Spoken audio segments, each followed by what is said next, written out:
안녕하세요. 승리한 상 가족 여러분, 그리고 강성성경 연구원 여러분, 오늘은 시편 119편 105절에서 120절 말씀을 하나님의 말씀은 나의 삶의 안내자이다 라는 제목으로 함께 말씀을 나누도록 하겠습니다. 오늘까지 우리는 시편 119편 말씀을 총 8번에 걸쳐서 살펴보고 있습니다. 저희들이 총 12번이 준비되어 있으니까 앞으로 이제 4번만 더 남은 것입니다. 이 집에 이 119편을 이 3분의 2까지 살펴보게 되었습니다. 우리가 이 말씀을 처음과 맨 끝만 한 문단인 8절로 보고 있고, 그 가운데 10번은 저희들이 16절로 두 문단씩 나눠서 보고 있습니다. 그래서 우리가 지금까지 살펴본 말씀을 보면은 1절에서 8절은 복이 있는 하나님의 말씀에 대해서, 9절에서 24절은 말씀의 즐거움, 배우는 즐거움, 이것을 의지함으로 승리하는 즐거움을 배웠습니다. 25절에서 40절까지는 말씀의 능력이 있음을 우리에게 나타냈고, 41절에서 56절까지의 말씀은 말씀을 기초로 한 기도의 능력, 응답받는 기도에 대해서 볼 수 있었습니다. 57절에서 72절까지는 하나님의 말씀은 나의 기업, 특히 지혜의 기업이고 사랑의 기업임을 볼 수 있었습니다. 73절에서 88절은 하나님의 말씀은 영원한 승리의 교훈이고, 우리가 지난 시간에 봤던 89절에서 104절은 하나님의 말씀은 나의 구원, 나의 큰 지혜임을 보고, 이 지혜가 더욱더 성장하고 우리 후대로 갈수록 더욱더 명철해짐을 볼 수 있었습니다. 이것이 이제 우리가 갖는 삶의 희망이요, 정말 능력이고 영광인 것입니다. 그래서 우리 그리스도인들은 세대가 흘러갈수록 약해지는 것이 아니라, 사실 하나님의 말씀 안에서 살면은 더 강해지고 더 명철해지고 더 능력 있게 됨을 볼 수 있었습니다. 그리고 오늘 본문 말씀을 통해서는 이러한 말씀이 바로 나의 삶의 빛이 되고 나의 법이 됨을 얘기합니다. 나의 법이 된다는 것은 이것을 지켰을 때와 지키지 않았을 때 하나님의 공의의 역사가 분명히 일어남을 우리가 인정하는 삶을 산다는 것입니다. 자, 105절 말씀부터 보도록 하겠습니다. 주의 말씀은 내 발의 등이요 내 길의 빛이니이다. 하나님의 말씀을 따라가는 것이 내 삶이 올바로 인도하심을 받는 삶이란 것입니다. 하나님이 세우신 질서 안에서 하나님의 뜻대로, 하나님의 이끄심대로, 하나님의 부르심대로 사는 것이 우리가 참된 빛을 향하여 가는 길이고, 참된 빛과 동행하는 삶이란 것입니다. 그 길에는 실패함이 없고 그 길에는 멸망이 없다는 것입니다. 그 길에는 성장과 능력과 평화와 영광과 생명과 하나님의 뜻이 이루어지는 모든 역사가 있다는 것입니다. 106절을 봅시다. 주의 의로운 규례들을 지키기로 맹세하고 굳게 정하였나이다. 내가 빛이 되고 등이 되신 하나님의 말씀, 나의 길을 가르쳐 주시고 이끄시는 하나님의 말씀을 나는 어떻게 여기냐면 의로운 규례들임을 내가 인정한다는 것입니다. 하나님이 이 법을 만드신 이유는 하나님이 혼자서 영광받고 하나님이 혼자서 우리의 신대심을 뽐내기 위해서 이 규례들을 만든 것이 아니에요. 우리의 하나님은 우리가 영광 돌리지 않는다고 영광되지 않은 분이 아니세요. 오히려 모든 영광을 가지고 계시고 그 영광을 우리에게 드러내시고 그 영광 안에 우리가 머물기를 원하시는 분이에요. 그래서 하나님이 인간을 하나님의 형상대로 만들고 하나님의 영광의 대리인으로 우리를 세워줬어요. 통치의 대리인으로 우리를 세워주셨어요. 청지기로 세워주신 거예요. 그래서 하나님의 규례들은 우리가 생각하는 인간적인 죄악 세상이 생각하는 그런 이방 우상적인 한계에서 내가 가장 높고 내가 가장 높음을 인정하면 내가 너희들을 그래도 사랑해 줄게, 너희들을 인정해 줄게, 너희들에게 우선권을 줄게, 이런 규례들이 아니라는 거예요. 주의 규례들은 의롭다 하시면은 무엇이냐면 이 규례 안에서 우리가 참된 생명을 얻는다는 거예요. 이 규례 안에서 우리가 참된 자유를 얻는다는 거예요. 이 규례들이 우리들을 향한 하나님의 사랑과 은혜의 모습이라는 것을 우리가 안다는 거예요. 이것은 부모가 자녀를 사랑하는 것 같아요. 오히려 그 부모의 사랑은 하나님의 사랑의 모형이 될 뿐이고, 더 완전하고 더 은혜롭고 더 값없이 주시는 참된 사랑이 바로 하나님의 법 안에 나타나 있거든요. 그렇기 때문에 우리는 지키기로 맹세하고 굳게 정하게 되는 것입니다. 이것은 너무나 당연한 반응이에요. 우리가 부모님의 사랑 안에서, 부모님의 은혜 안에서, 부모님의 헌신 안에서, 부모님의 수고 안에서 자라나게 됐을 때 우리가 부모님의 자녀로서 우리가 부모님을 아빠, 엄마라고 부르는 것은 너무나 당연한 거잖아요. 그리고 그 집을 나의 가정으로, 그분들과 함께 사는 삶이 나의 참된 행복한 삶으로 인정하는 것은 너무나 당연한 거잖아요. 마찬가지예요. 동일한 선상이고 더더욱 당연하고 더더욱 동일한, 더 완전한 그 동일한 선상에서 나타나는 거예요. 가장 아름다운 가정의 모습, 바로 하나님과 우리의 모습이 모델이 되는 거거든요. 그렇기 때문에 우리가 지키기로 맹세하고 굳게 정하는 거예요. 나의 고난이 매우 심하오니 여호와여 주의 말씀대로 나를 살아나게 하소서. 우리가 아플 때, 어려울 때 누구를 찾아요? 부모님을 찾잖아요. 영원한 나의 편이고 나의 위로자 되신 우리 부모님들. 그 부모님이 근데 어떤 부모님이에요? 우리에게 여호와가 나의 부모님이 됐다는 건 뭐예요? 여호와가 나의 빛이 되었다는 건 뭐예요?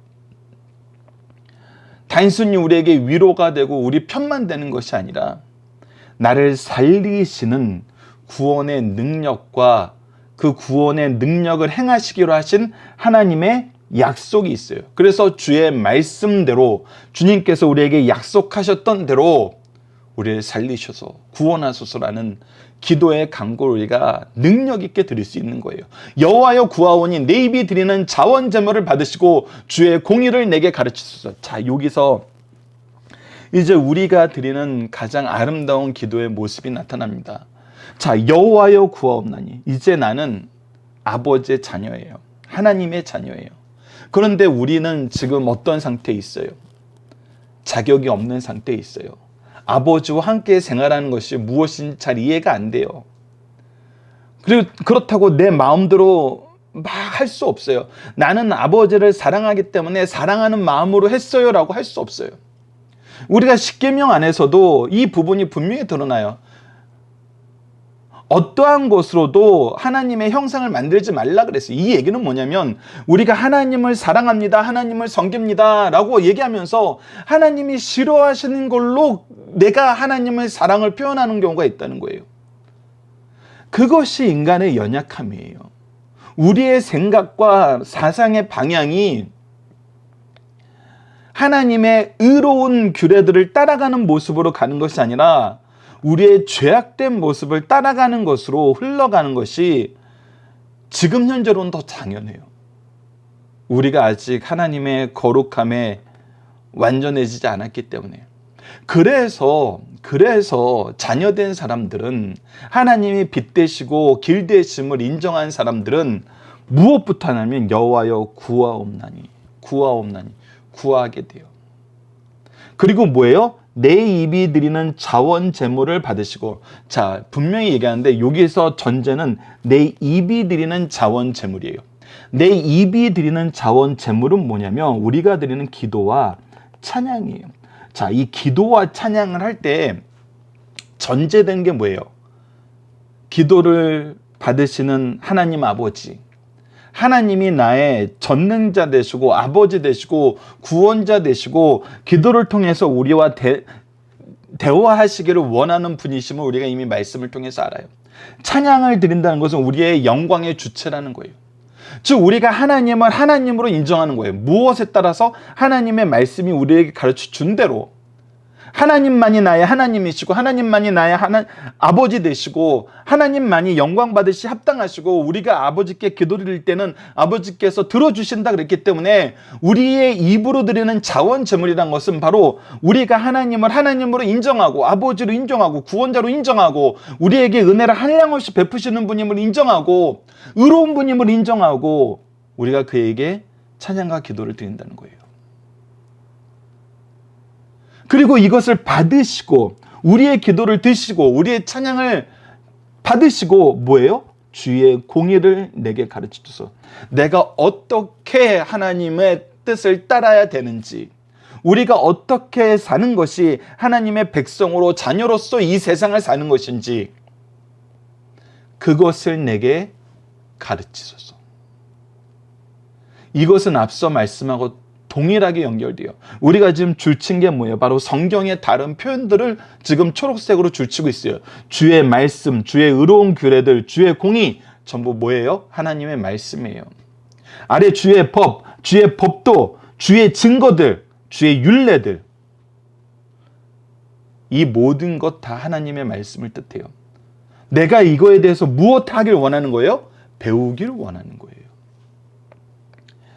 여러분들 시편 119편이 가르쳐주는 이 성경의 은혜에 대해서 여러분들 이것을 너무 축소해서 생각하지 마세요. 성경은 단순히 세상에서 얘기하는 지혜서에서 멈춰 있지 않아요. 단순히 이스라엘의 역사를 이야기하는 거에서 멈춰 있지 않아요. 단순히 예수님의 이야기, 스토리를 들려주는 데에서 멈춰 있지 않아요.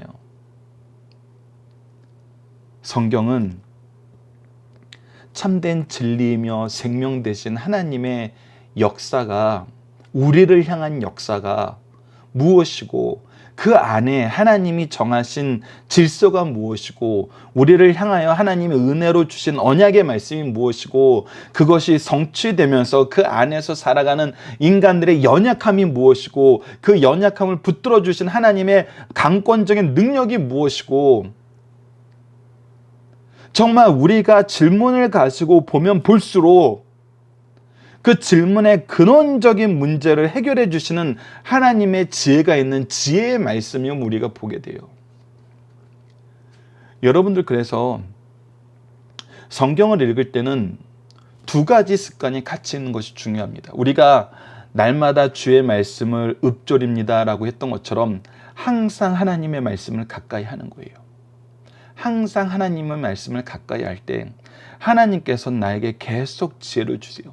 계속 지혜를 주시는데, 이전에 다니엘에 대해서 얘기할 때처럼 다니엘에게 민첩함이 있었다 그랬어요. 그 민첩함이 뭐였냐면 자기의 앞에 일어날 일에 대해서 미리 예상하고 이것을 이겨낼 수 있는 힘, 이 안에서 하나님의 법을 지키면서 동시에 나의 사명을 충성스럽게 감당할 수 있는 것이 무엇인지 아는 지혜를 얻게 되었다는 거예요.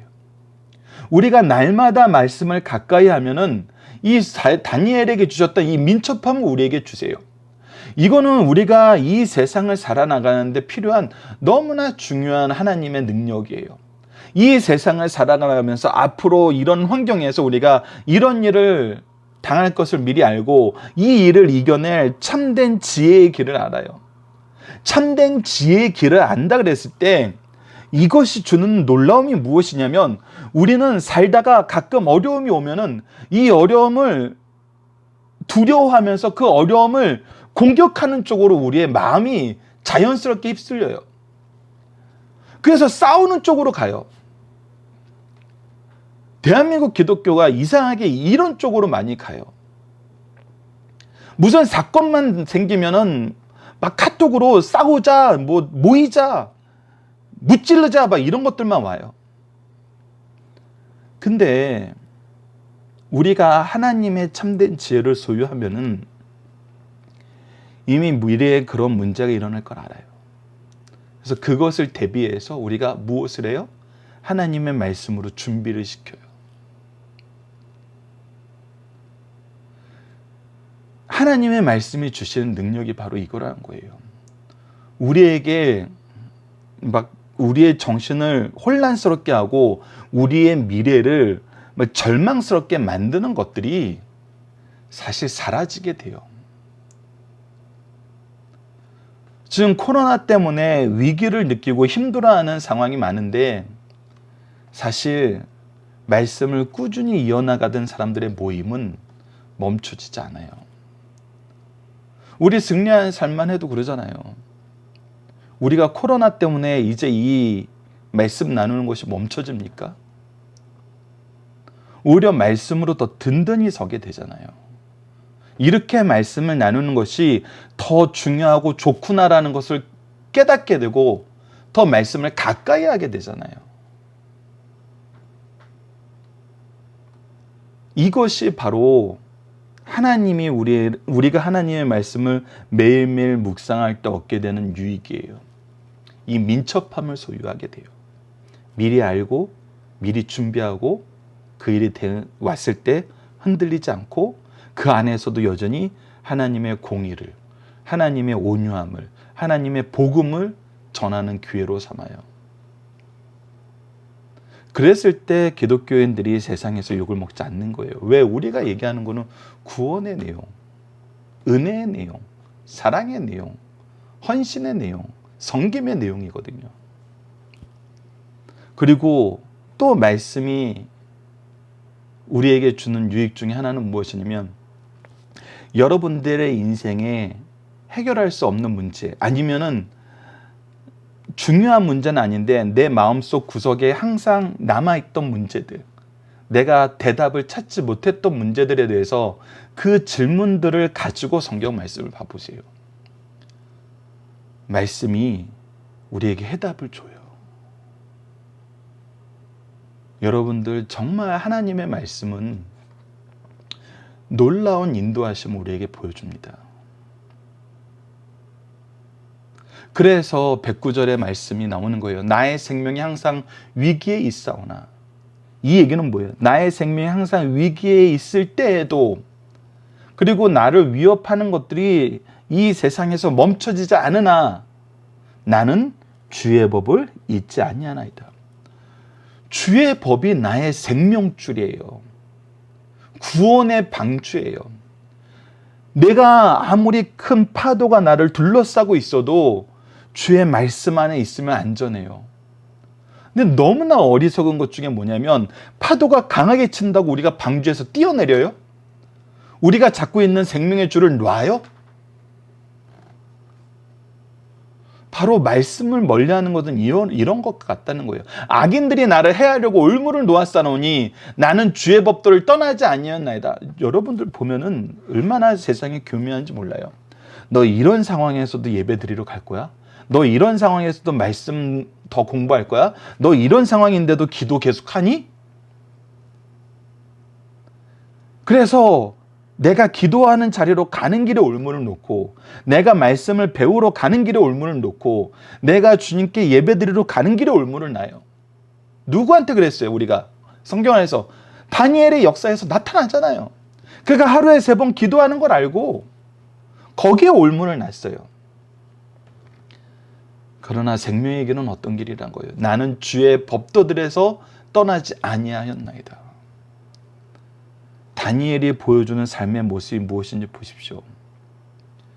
앞서 얘기했던 것은 다니엘의 민첩함이었어요. 미리 하나님께서 가르쳐주시는 놀라운 길이었어요. 그러나 그들이 내가 하나님을 믿는 것 때문에 올무를 놓으면은 거기에는 민첩함으로 벗어날 길이 없어요. 하나님을 믿는 걸로 올무를 놓으려고 그러잖아요.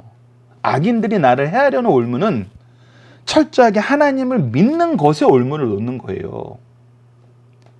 근데 그때는 우리의 담대한 선택이 있을 뿐이에요. 생명의 길이 무엇인지 아는 참된 지혜를 신뢰하는 것이 있을 뿐이에요. 그래서 나는 주의 법도들에서 떠나지 아니하였나이다. 계속해서 봅시다. 111절입니다. 주의 증거들로 내가 영원히 나의 기업을 삼았사오니. 그래서 하나님의 말씀이 나의 영원한 기업이에요. 하나님의 말씀을 더 깊이 깨닫고 더 바로 적용하고 이것을 배우고 가르치는 일에 힘쓰는 것이 나의 가장 좋은 기업임을 아셔야 돼요. 이것을 하게 만드는 환경이 나에게 얼마나 놀라운 기업인 줄 아셔야 돼요. 내가 가정에서 이것을 서로 나눌 수 있는 문화를 형성한 게 가장 좋은 기업임을 아셔야 돼요. 우리 교회가 말씀의 모임이 많다면은 이 말씀의 모임이 연속되는 것이 우리 교회의 가장 좋은 기업임을 아셔야 돼요. 여러분들, 그래서 지금 현재 한국교회 신실한 목회자들은 예배만 드리고 헤어지라 그러잖아요. 그래서 어떻게 해요? 이렇게 인터넷으로 계속 말씀을 띄우는 거예요. 같이 듣자. 같이 나누자. 스마트폰이 보급된 게 얼마나 다행이에요. 예전에는 이렇게 영상을 올리면은 제가 초반에 승리하는 강좌를 만들 때만 해도 유튜브로 어떻게 들어가야 되는지도 몰랐어요. 무조건 컴퓨터를 켜고 유튜브에 들어가서 이것을 검색해서 찾았어야 됐어요. 근데 지금은 스마트폰으로 구독 눌러놓으면 저절로 뜨잖아요. 그래서 계속해서 이 말씀의 교제의 끈을 놓지 않으려고 얼마나 노력을 많이 하는 목회자들이 많습니까? 이것을 기업으로 삼은 목회자들이 많아요. 이것을 기업으로 삼은 성도들이 많아요. 이것을 기업으로 삼은 가정들이 많아요.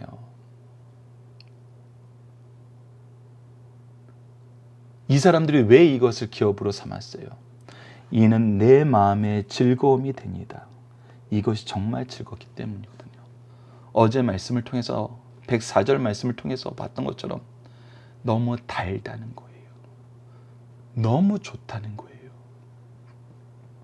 112절 내가 주의 율례들을 영원히 행하려고 내 마음을 기울였나이다. 여기서 기울였다는 것은 뭐예요? 내가 이것을 의지하게 되었다는 거예요. 단순히 내 마음을 정하였음보다 더 절대적인 의미예요. 내가 이것을 의지하지 않으면, 여기에 내가 기대지 않으면 살 수 없다는 거예요. 생명이 없고 희망이 없고 평화가 없다는 거예요. 그래서 우리는 하나님의 빛에 의지해야 돼요. 거기에 우리의 마음을 기울여야 돼요. 말씀에 우리 마음을 다 줘야 됩니다.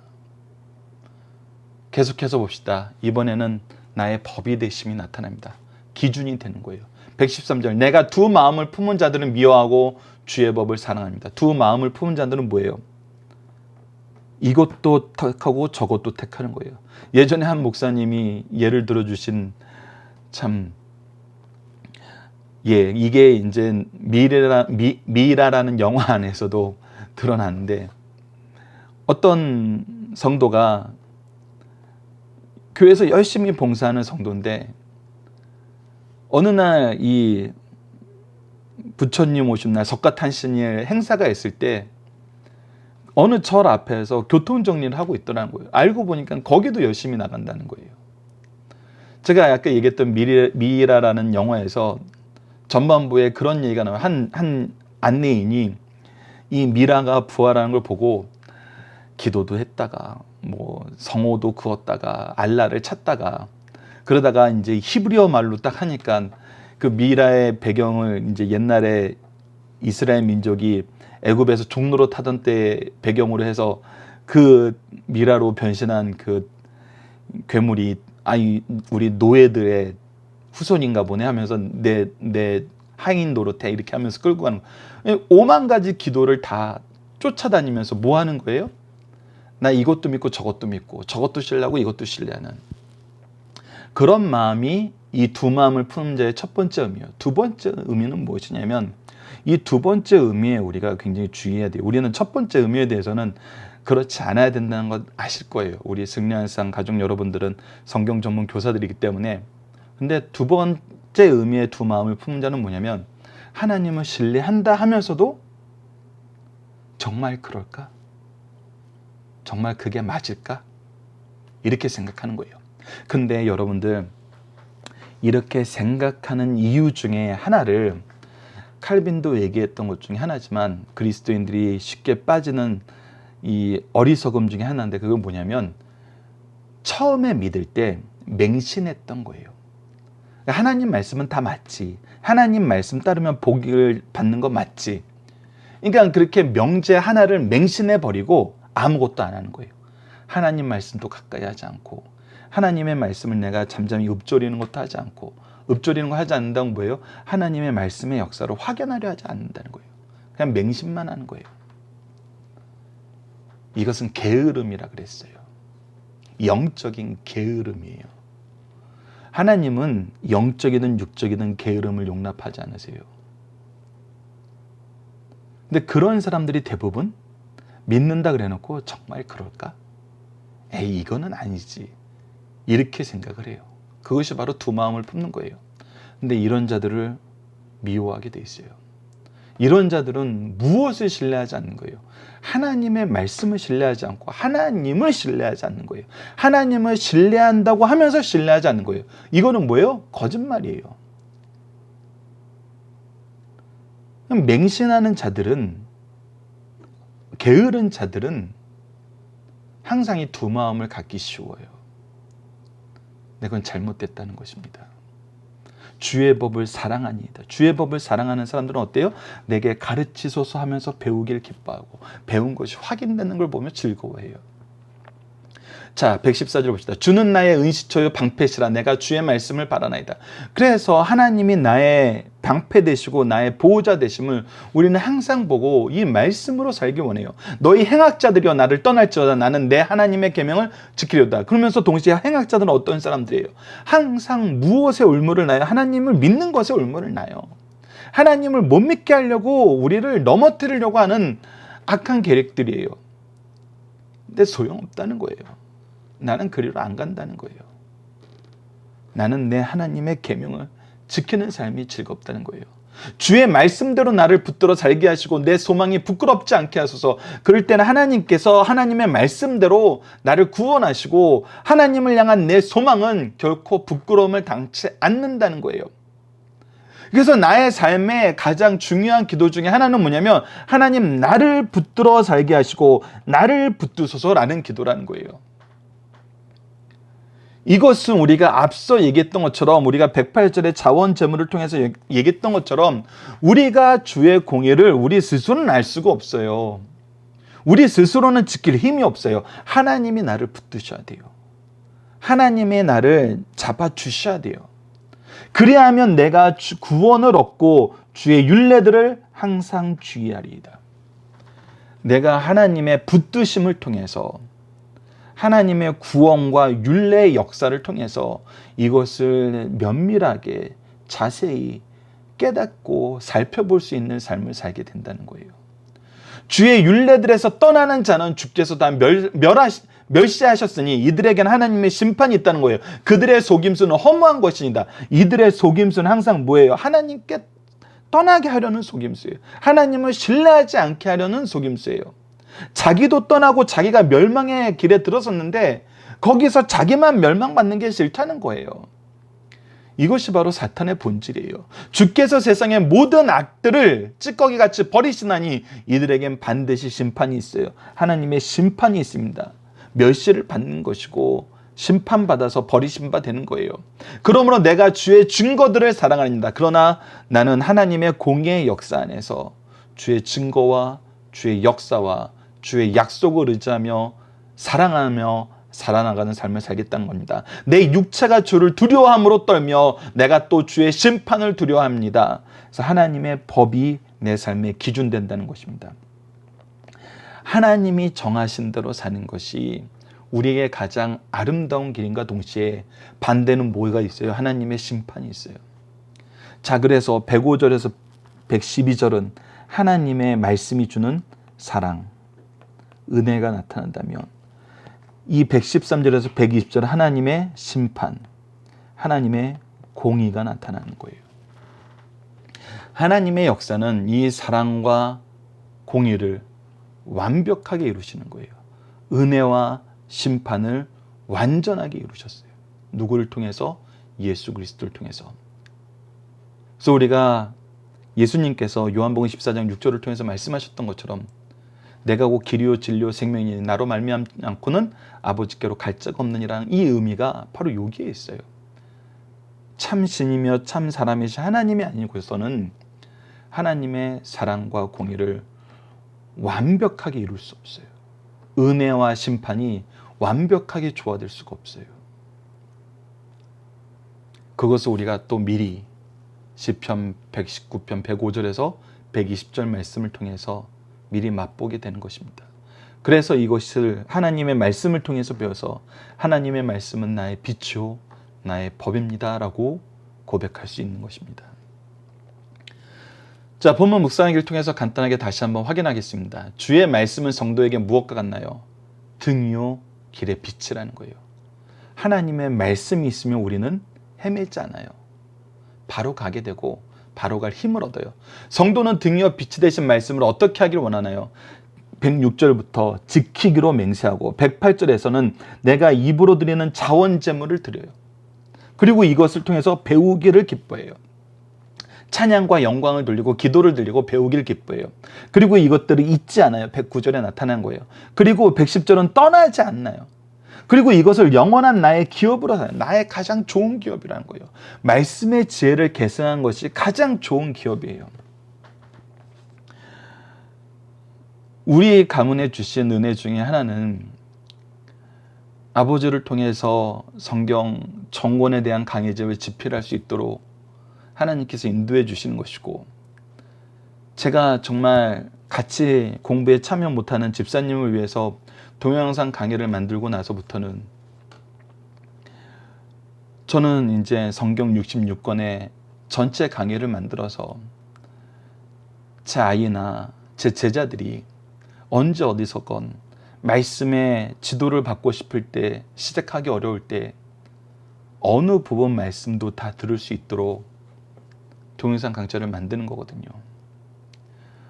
어떻게 보면은 현대적인 의미에서 우리 가문에 주시는 말씀이 나의 영원한 기업이라는 어떤 실천적인 모델을 지금 여러분들은 경험하고 계시는 겁니다.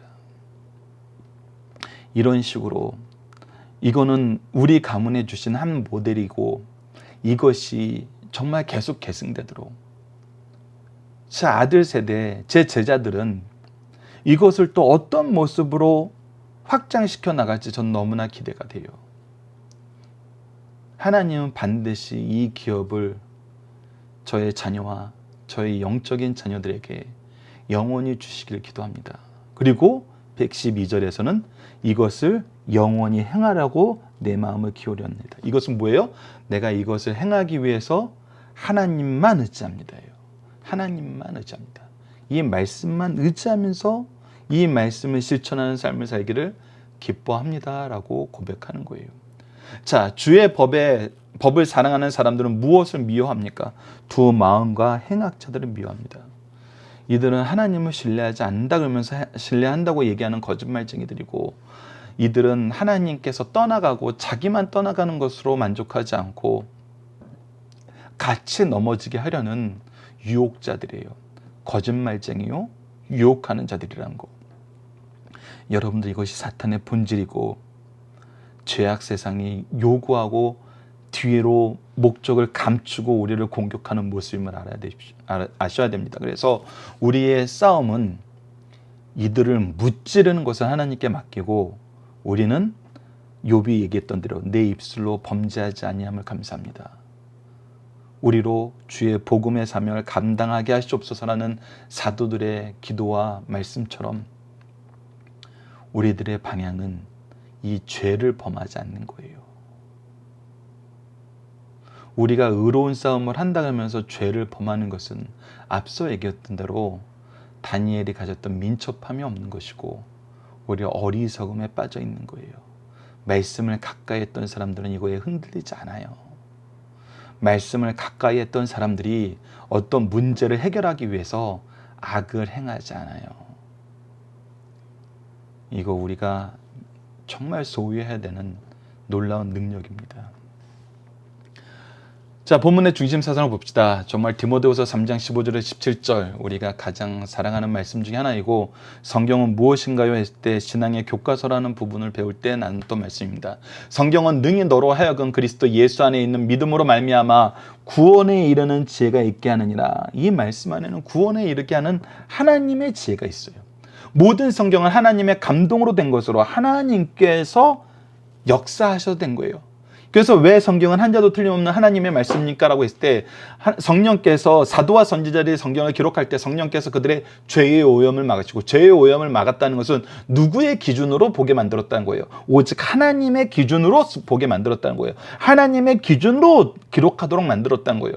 그들의 사상 표현과 용어 선택을 지도하시고 감독하셨기 때문에, 그래서 하나님의 지도하심과 감독하심이 항상 있어요. 성령의 역사가 없으면, 하나님의 역사가 없으면 성경은 성경일 수 없어요. 가장 중요한 거는 죄의 오염을 막으시고 이 부분이에요. 그래서 그 이후에 있던 다른 사람들의 글들이 성경에 들어올 수 없는 이유가 바로 거기에 있는 거예요. 우리의 체험이 성경이 될 수가 없어요. 성경보다 더 높을 수가 없는 거예요. 그리고 보시죠. 교훈은 가르치는 거예요. 책망은 이 가르치는 것을 기준으로 보는 거예요. 바르게 하는 것은 이 기준에 틀렸던 거로 고쳐주는 거예요. 이게 되게 중요해요. 우리는 가르치고 책망하는 걸로 끝내는 경우가 많아요. 근데 기독교 교육이 정말 이 시대를 변화시켰던 거는 뭐냐면 바르게 하는 거였어요. 바르게 하는 거. 틀린 것을 잘할 때까지 하는 거였어요. 그리고 의로 교육하게. 여기서 교육은 무엇이냐면 트레이닝이에요. 훈련시킨다는 거예요.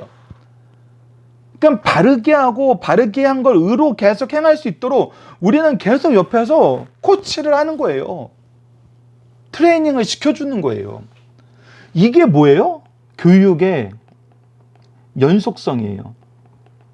이것을 좀 더 편안한 말로 어떻게 표현하냐면 우리는 절대 포기하지 않는 거예요. 하나님이 우리를 절대 포기하지 않았던 것처럼 우리는 교훈과 책망만 주고 끝내는 것이 아니라 대부분 이런 교회에서 사람들이 상처받고 떠나요. 근데 바르게 함과 의로 교육하는 데까지 우리가 포기하지 않고 끝까지 사랑하면서 온유함으로 다가갔을 때 여기가 변화의 중심지가 돼요. 역사의 중심지가 되는 거예요. 이거는 우리가 자녀를 가르칠 때 너무 잘 적용해야 되는 부분이에요. 여러분들이 아이들을 가르친다 그러면서 나 가르쳤다, 너 틀린 건 내가 얘기했다, 안 고치니? 보통 이렇게 끝나요. 이거는 성경적인 교육 방법이 아니에요. 자, 고치자. 고치기 위해서 우리가 무엇을 할까? 제도적으로 훈련 방법을 세워주고 계속 끌어올려주는 거예요. 그래서 운동선수가 코치를 떠날 수 없는 것처럼 우리는 자녀의 이 말씀으로 자녀를 교육하는 거에 떠날 수가 없는 거예요. 그리고 이거에 유익하다는 거예요. 이 일에 성경이 너무 좋다는 거예요. 이는 하나님의 사람으로 온전하게 하며, 그래서 여기에 하나님의 말씀의 능력이 있어요. 그 유익함이 단순히 방법을 잘 가르쳐서 유익하는 걸로 끝나는 것이 아니라 이 말씀이 성취되는 역사가 있어요. 온전하게 하는 역사가 있어요. 모든 선한 일을 행할 능력까지 줘요. 하나님은 반드시 우리에게 말씀으로 훈련시킬 때 이 말씀 안에서 우리에게 맡겨진 사명을 할 수 있도록 능력을 주세요. 그래서 우리가 하나님의 역사하심에 대해서 항상 어떻게 얘기합니까? 하나님이 우리보다 먼저 준비하시고 함께 동행하시면서 역사 주시고 어떻게 하신다? 결과를 책임져 주신다. 그래서 우리가 하나님의 일을 할 때는 하지 못함이 없고 열매 없음이 없다는 거예요. 여러분들 성경이 가르쳐준 이 교훈 반드시 기억하셔야 됩니다.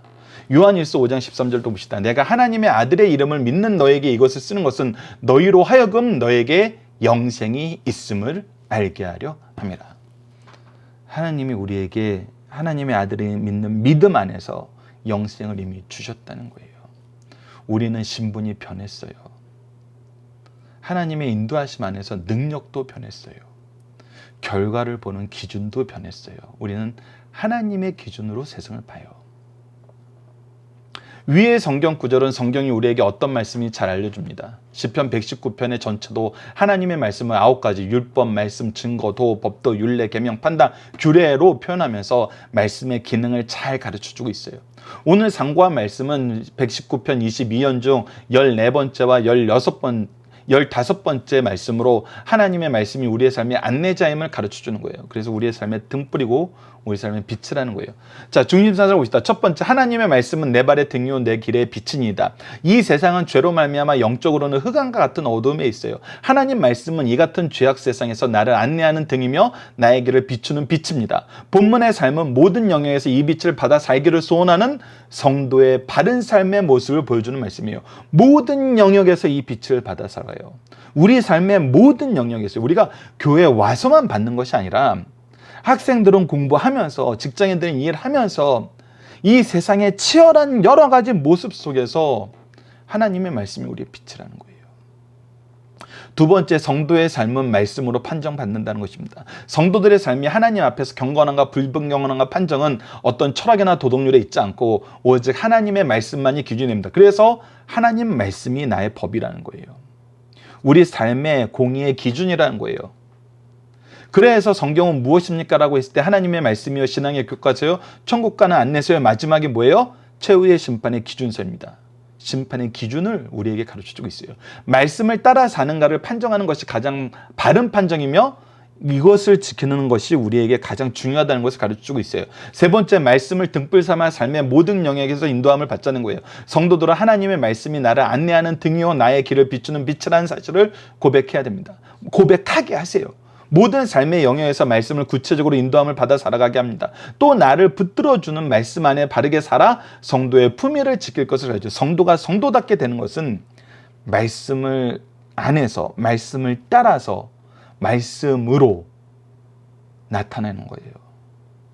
말씀이 없이 우리가 좋은 집에 산다, 좋은 어떤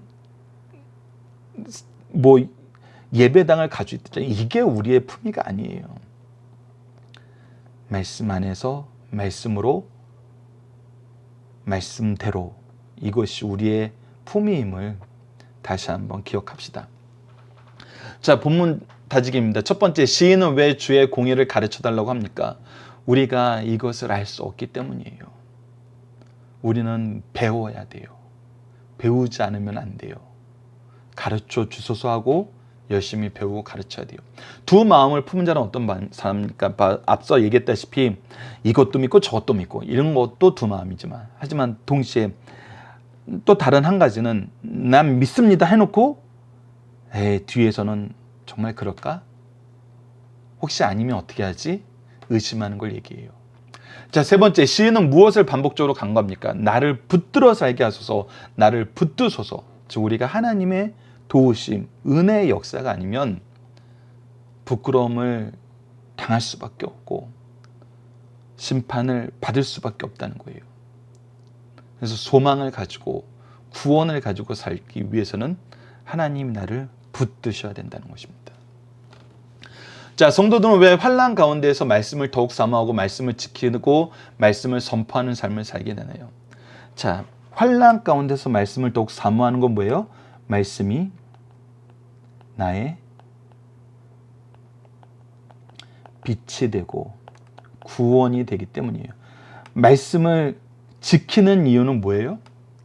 말씀이 나의 산성되기 때문이에요.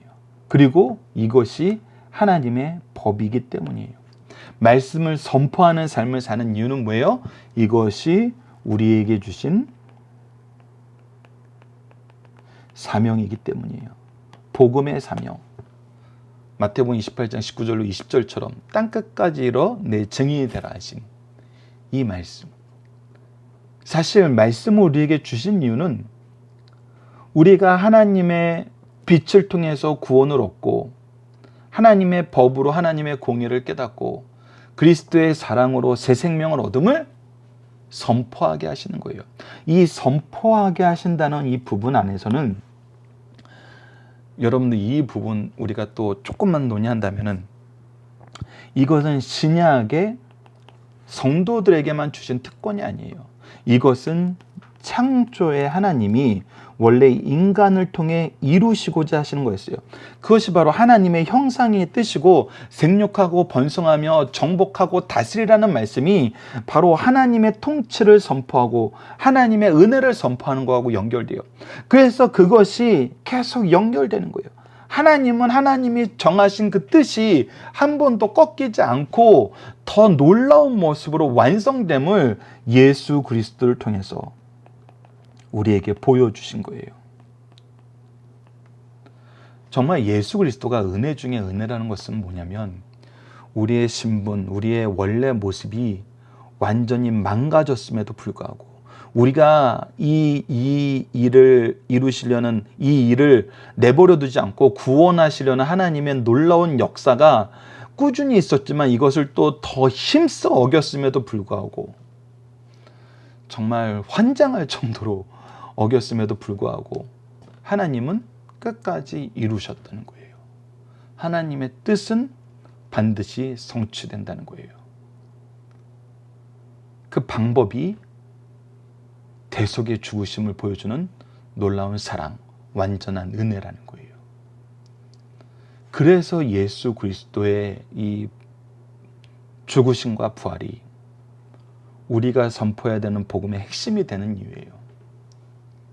하나님의 뜻은 한 번도 꺾이지 않았어요. 한 번도 사라지지 않았어요. 이것을 우리가 신뢰해야 됩니다.